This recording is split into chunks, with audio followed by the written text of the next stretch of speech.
Welcome to the Great Asian Pushback, a series of podcasts brought to you by the Council of Asian Liberals and Democrats, or CALD. The Great Asian Pushback features stories of defiance and hope from Southeast and East Asia. Individuals, young and old, and organizations on the ground and online are assisting authoritarian regimes. Theirs are voices crying out for freedom and democracy. These podcasts aim to empower and inspire all of you out there who are shining the light on the darkness in this part of the world. Hello, welcome to the Great Asian Pushback, a series of podcasts brought to you by the Council of Asian Liberals and Democrats, or CALD. I'm Marites Vitug, a journalist from the Philippines, and I will be your host for this series. Myanmar is in grave crisis. In February, the generals launched a coup, ousted the civilian government, and detained Aung San Suu Kyi and other leaders. Massive protests erupted on the streets of Yangon and other parts of the country. Thousands have been arrested and hundreds have been killed. 6 months after the generals shattered democracy in Myanmar, opposition to the military junta continues. I will be speaking to Dr. Sasa, a medical doctor turned politician, now the international envoy for the former civilian government, which has formed the National Unity Government, or NUG. The NUG is composed of officials who have been democratically elected. They vow to get back the reins of power.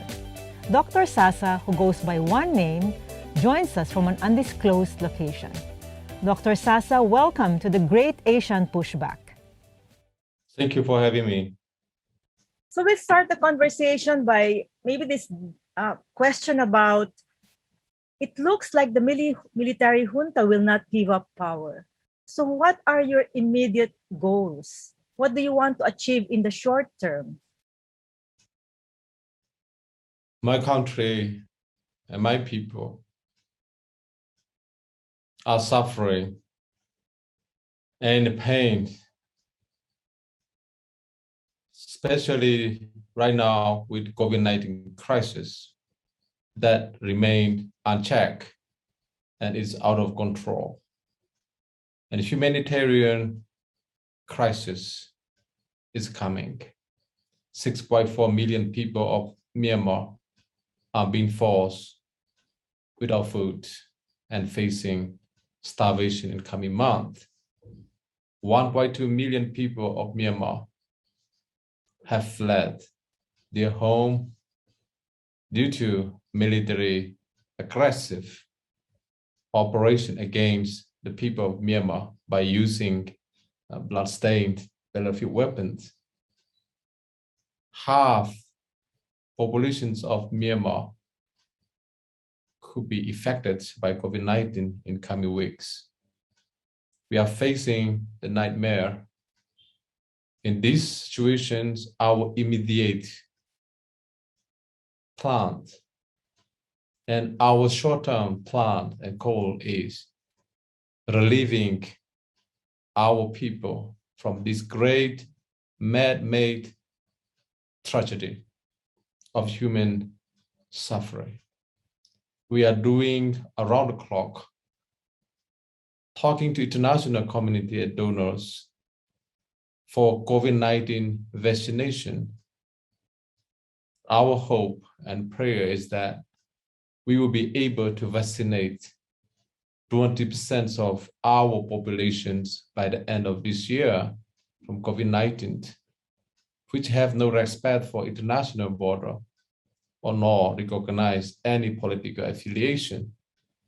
If we cannot control these COVID-19 new variants, there will be fourth wave, fifth wave. Myanmar will become super spreader of COVID-19 that will threaten not only the regional security, but the whole international security. So therefore, we are working around the clock, day and night, to secure the life-saving vaccinations and oxygen and secure humanitarian aid assistance to our people in these great difficulties.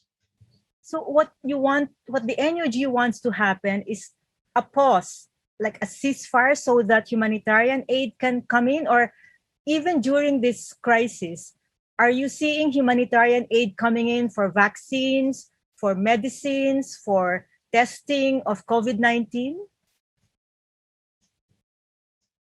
We have been saying clear and loud to the international community, to the UN Security Council, that these military junta in Myanmar have zero respect to international community, have zero respect to ASEAN, our ASEAN brothers and sisters. There was a 5-point consensus reached in April on Myanmar by ASEAN, but nothing has been done on the ground. And we are engaging with the ASEAN Special Envoy, Dr. Erwan Office, and the Brunei Ministry of Foreign Affairs, that this Special Envoy mission has to succeed, because this will damage if the failure of this Special Envoy to Myanmar is the failure of ASEAN as a whole in front of international stage. We should never let that happen in our watch. So what are we doing is telling to United Nations Security Council to impose special measure on Myanmar military, that they stop attacking medical personnel who are saving the life of the people of Myanmar from this COVID-19. There have been 264 attacks on medical personnel and medical facilities. More than 20 medical personnel have been killed by the military junta, and our hospitals and our medical facilities are being occupied. More than 600 medical personnel are being fleeing their homes due to military junta illegal arrest warrant issued on them. This is unacceptable. Now, what's happening in Myanmar is the military junta attacking medical personnel. These medical personnel are in the front lines of attacking COVID-19 and saving life. So UN Security Council, right from the beginning, have called for global ceasefire. No one should be thinking of attacking medical personnel in this nightmare time of the world, that when we are facing pandemic. No one should be thinking of attacking hospitals and medical facilities in this darkest moment of the world. But in Myanmar, it's opposite. So UN Security Council have to intervene. Our hospitals and our aid workers, our heroes of the nation's medical personnel should be protected and respected, and should be set free from fear of being attacked by the military junta. And this is what is happening on the ground, is military junta are not just only attacking just by using battlefield weapon against medical personnel, but they are also trapping. They pretend as COVID-19 patient, and they call the doctors. When the doctors turn up to the home, it's not patient, it's a military gunman waiting them to arrest the medical personnel. And they are stopping oxygen supplies to go to the people of Myanmar. This is unacceptable. So there's 3 lines in Myanmar. The lineups in front of cemetery, the lineups in front of oxygen cylinders, the lineup in front of ATM machines. That shows you everything. The rest of the world, the government responsible, government around the world are working around the clock, 24 hours a day, 7 days a week, to save their people's life from this COVID-19. But Myanmar, they have stolen and take out, overrun our government, democratically elected government. So Myanmar has no government now. Myanmar is empty of the government, and this military junta, it's a failed coup. They cannot do anything. Instead, they are destroying everything.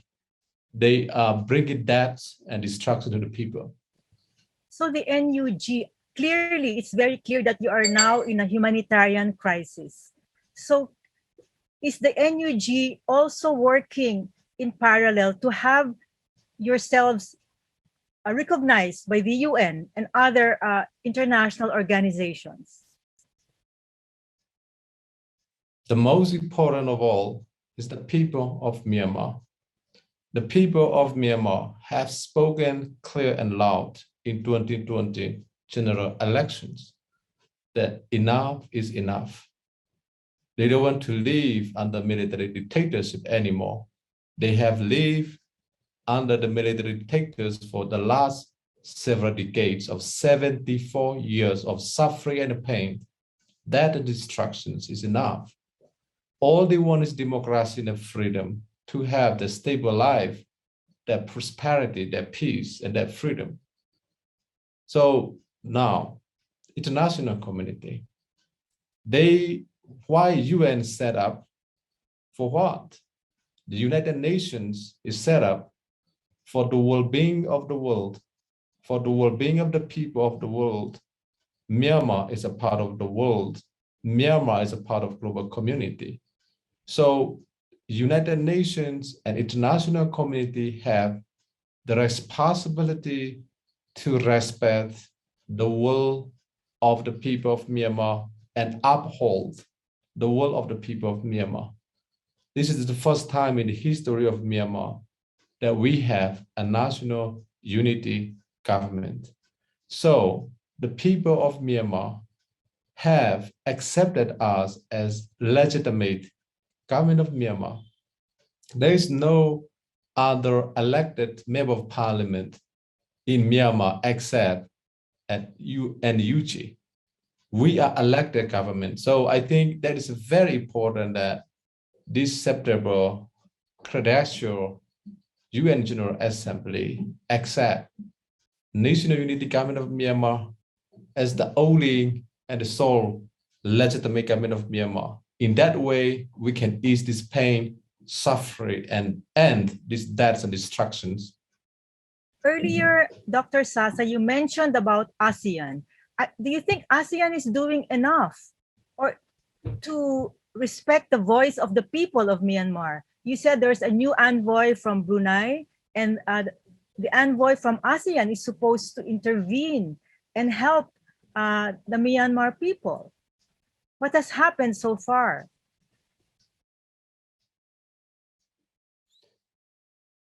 ASEAN has now come out of the policy of non-interfering of its domestic affair. Now Myanmar crisis become ASEAN crisis. So that's clear. If we run away from this crisis, it's not going to work. If we try to avoid this crisis, it's not going to work because it's happening. It's a killing. The people of ASEAN in Myanmar are dying every day into this crisis, and it's a man-made crisis. So the results of ASEAN actions will be found on the ground in Myanmar, not in Jakarta or not in Brunei or not in other part of ASEAN. So it has to be clear. So ASEAN has to come up with special envoy, has to come up with inclusive strategy, inclusive structure, inclusive engagement. So that means that it has to engage everyone, and everyone has to come on the board. No one party can solve this problem. No one organization can solve this problem.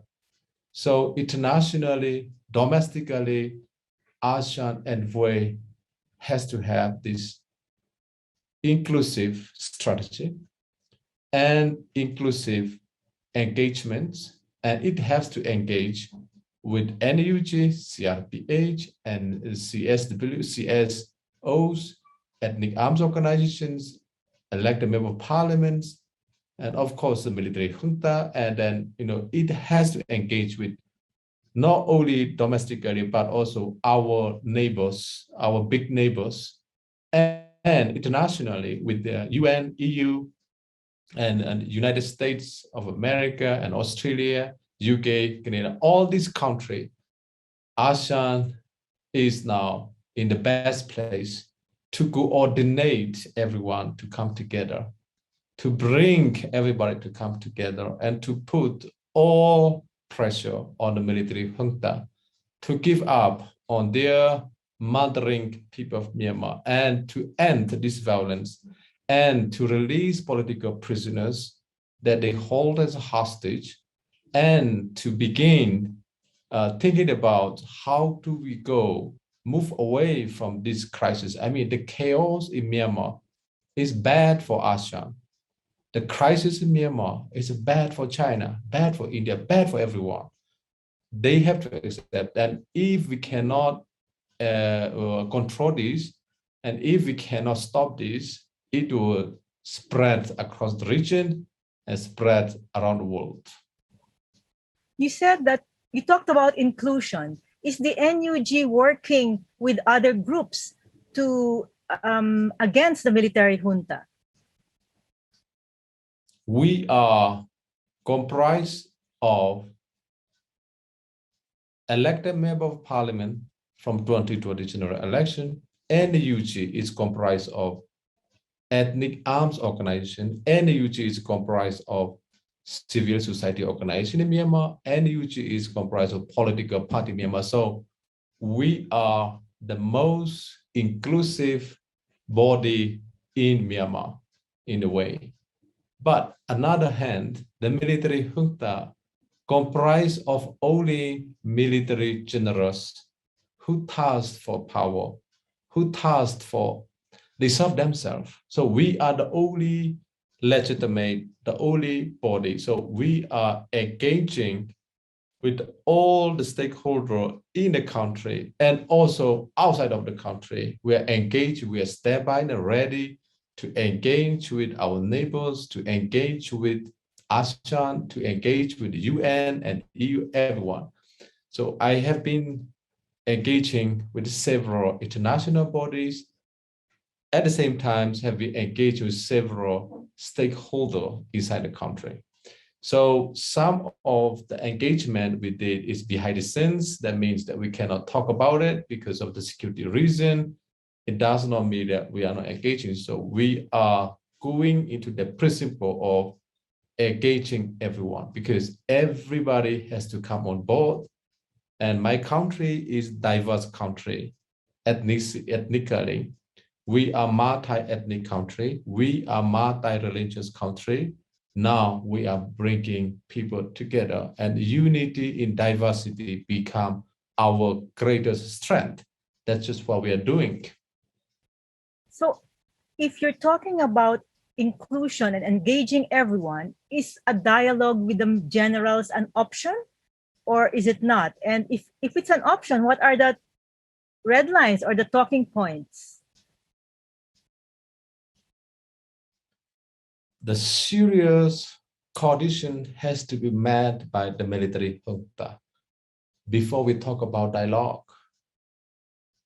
This is a common sense that they have to stop killing the people of Myanmar. Very simple.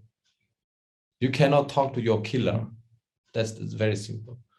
Secondly, we exist only for the people of Myanmar. So killing of the people of Myanmar has to stop because we represent the people of Myanmar. So before we talk about any dialogue and arresting the people of Myanmar illegally and torturing them has to stop. And begin withdrawing all those military gunmen at large using battlefield weapons that they bought from China, Russia, and other countries from the wealth of the people of Myanmar.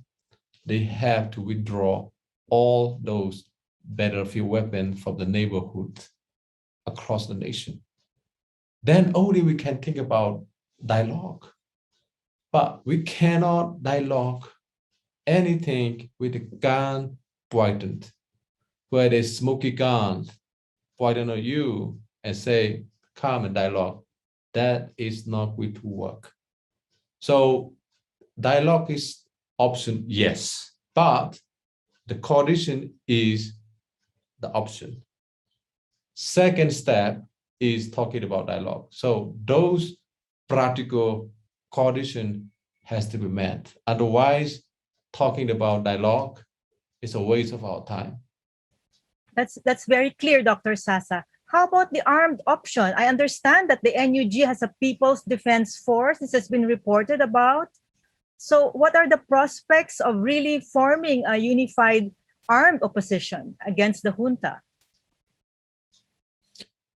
The people of Myanmar have been forced to defend themselves. Early on, we call upon UN Security Council to activate the mechanism of R2P, responsibility to protect.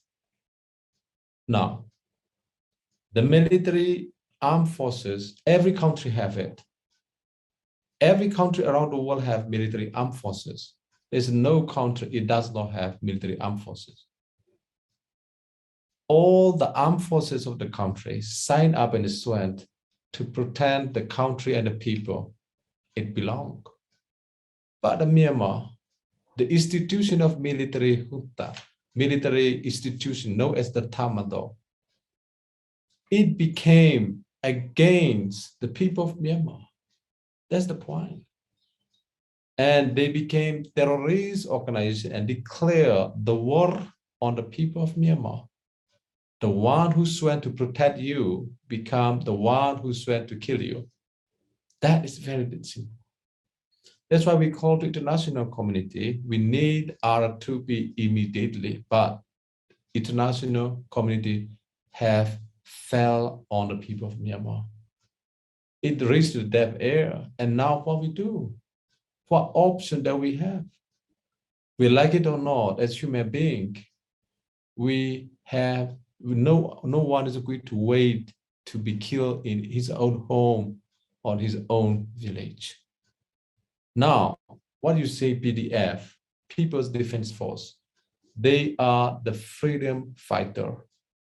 They are simply defending their family, their parents, their brothers and sisters, and their village and their town and city. It's very simple.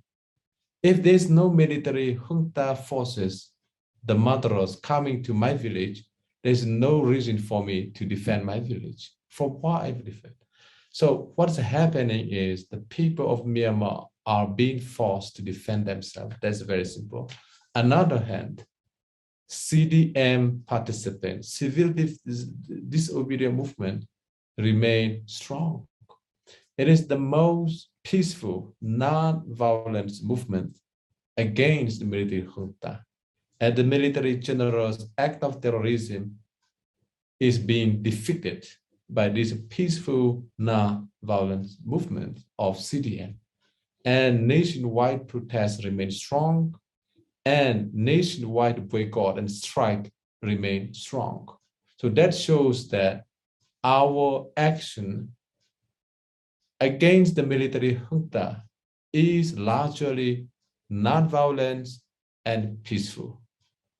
These freedom fighters, we measure about PDF, CDF, and ethnic arms organizations are not attacking the military junta.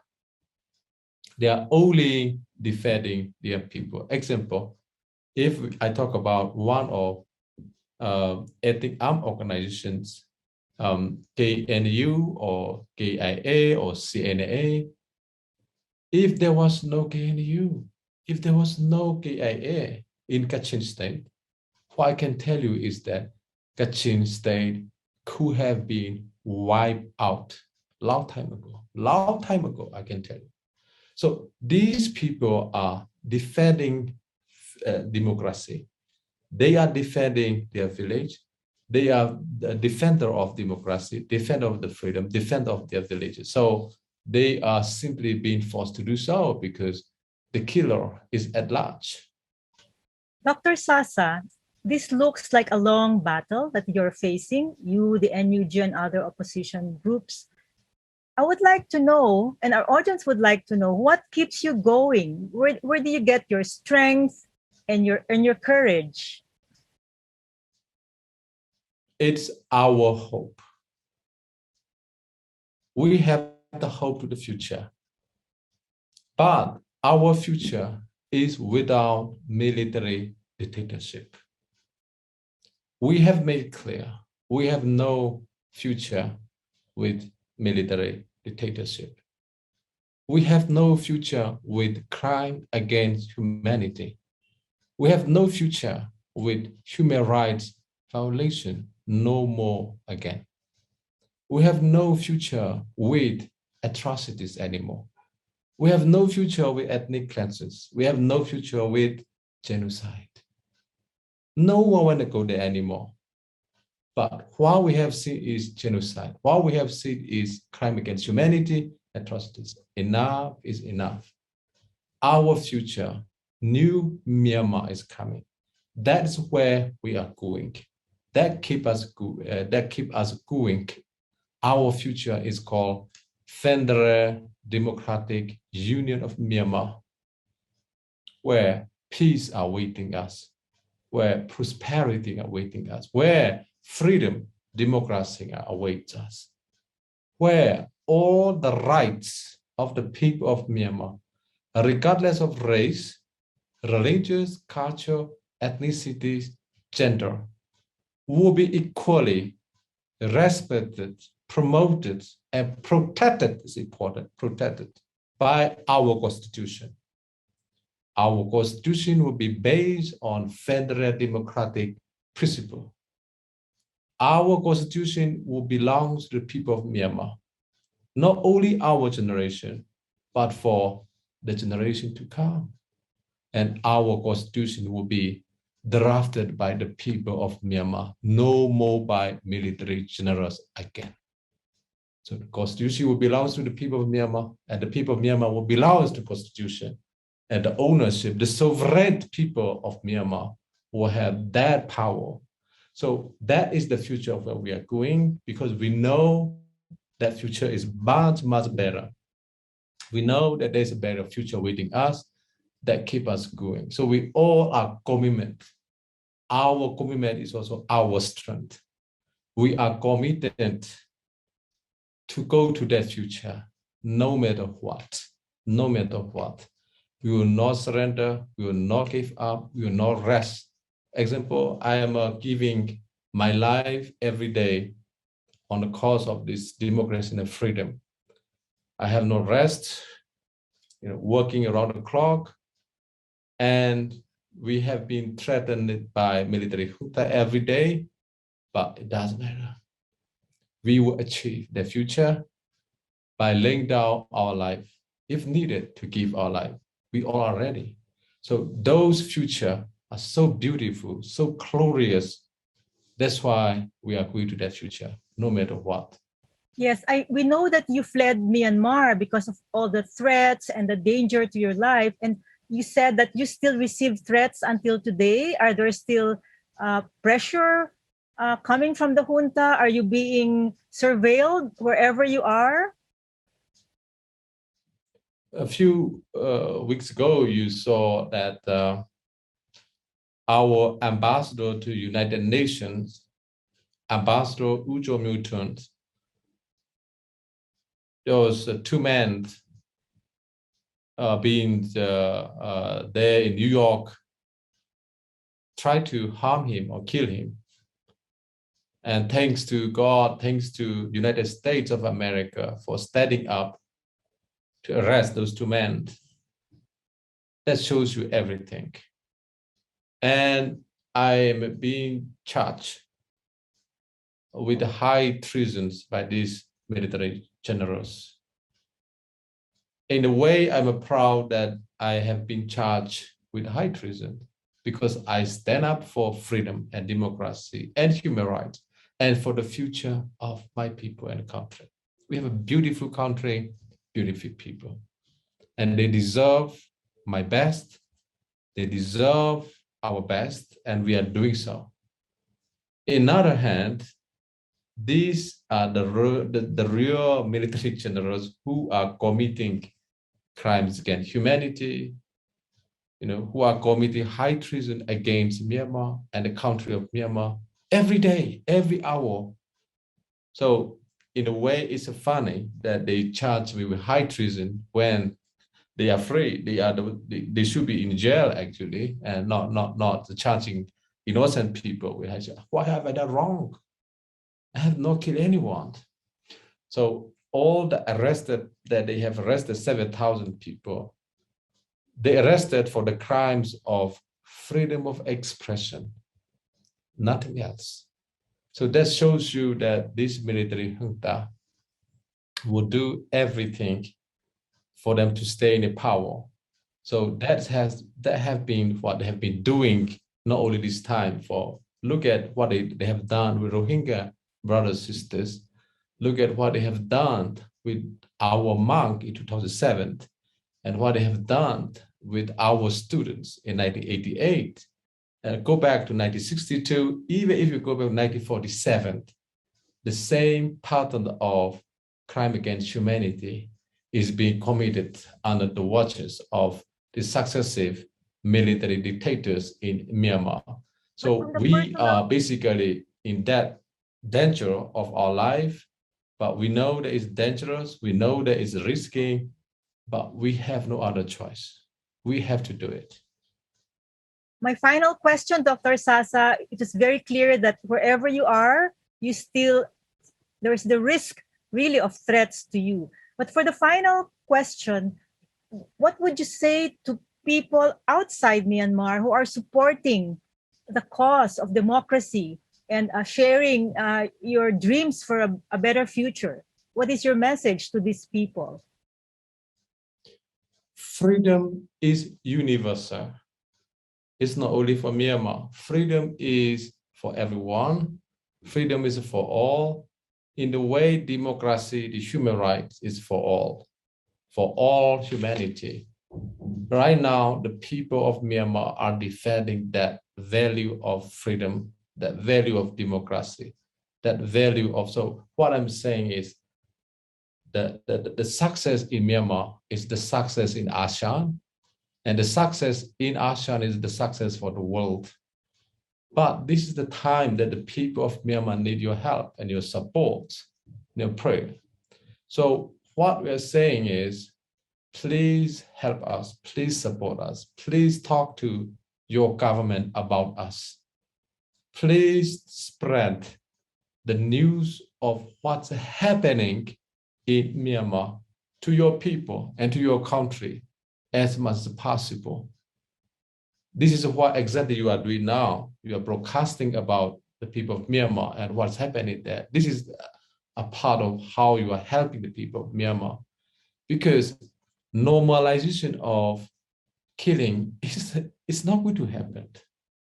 We will never allow the normalization of people being starving to death for doing nothing wrong. We will not allow the normalization of 6.4 million people in Myanmar starving to death. We will not allow the normalization of 1.2 million become homeless just because of military generals' hateful task for power. We will not allow the normalization of killing of 1,000 men and women and children by these military generals in Myanmar. We will not allow the normalization of arresting these more than 7,000 people, including our leader, Aung San Suu Kyi, and our president, U Win Myint, just like that. It's not normal. Even the children can see it's not normal. So how can we help? We have to talk about abnormalities of these things to our people, to our government, that it is absolutely outrageous, unacceptable. No one should accept this crime against humanity. No one should legalize this killing. So I think we should consider that the deaths of the people of Myanmar is also the deaths of ASEAN people. The death of ASEAN people is the death of the world people. So in that way, we all are in one. We all are the people of Myanmar now. We all are these victims of military junta. In that identification of us with the people of Myanmar is what the people of Myanmar needs from the world and from the people of the world. Thank you very much, Dr. Sasa. That was quite a call. It's loud and clear, and we hope it will inspire our listeners and viewers. Thank you so much for making time for our interview for this podcast of the Great Asian Pushback. Thank you to our listeners and viewers for keeping us company, and keep pushing back against autocracy and keep fighting for democracy. Thank you very much, and Yedopo Aoyami. Evolution must win. Bye. Thank you. Thank you very much. Thank you. Thank you for keeping us company. Keep pushing back against autocracy. Keep fighting for democracy. The Great Asian Pushback is produced by the Council of Asian Liberals and Democrats. This episode was made by Marites Vitup, Lito Arlegue, and Paulo Zamora, with creative input from Jaja Hanolo, administrative assistance from Audie Frias and Chelsea Caballero, and editing by Point B Multimedia.